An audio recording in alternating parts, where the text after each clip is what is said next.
다음은 쉽게 접하기 힘든 교육 소식 골라서 알려드리는 글로벌 픽 시간입니다. 오늘은 서진석 기자와 함께합니다. 어서 오시죠. 안녕하세요. 네, 첫 소식 보시죠.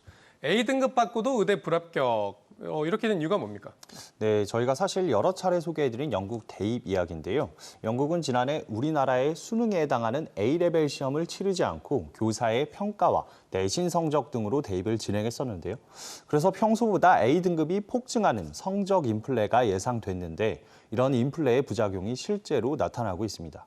특히 주로 의대를 진학하는 최상위권 학생들이 피해를 봤는데요. A등급을 받은 학생이 너무 많아서 대학이 요구하는 등급을 맞추고도 불합격한 사례가 잇따르고 있습니다. 네.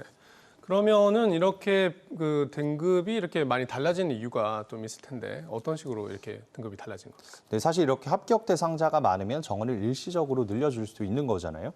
하지만 어떤 대학은 정원을 줄이기도 하고 다른 대학은 정원을 늘리는 등 혼란스러운 모습입니다.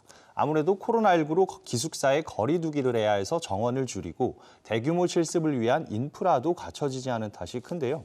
영국 교육부는 유카스 클리어링이라고 기존에 지원했던 대학에서 떨어진 학생들에게도 추가 지원 기회를 주는 프로그램을 안내하고 있습니다.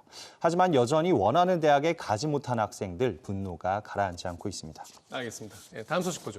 1년 만에 영사관은 열렸지만 어떤 건 아직 부족한 겁니까? 네, 유학을 가려면 영사관에서 비자를 발급받아야 하잖아요. 트럼프 정부 시절에는 강화된 비자 정책으로 미국 유학생이 10% 넘게 줄었었는데요. 바이든 행정부는 최근 중국과 이란 등에 내려졌던 여행 규제령을 철폐했습니다. 나아가 중국 등에서 미국 영사관도 1년여 만에 문을 열었는데요.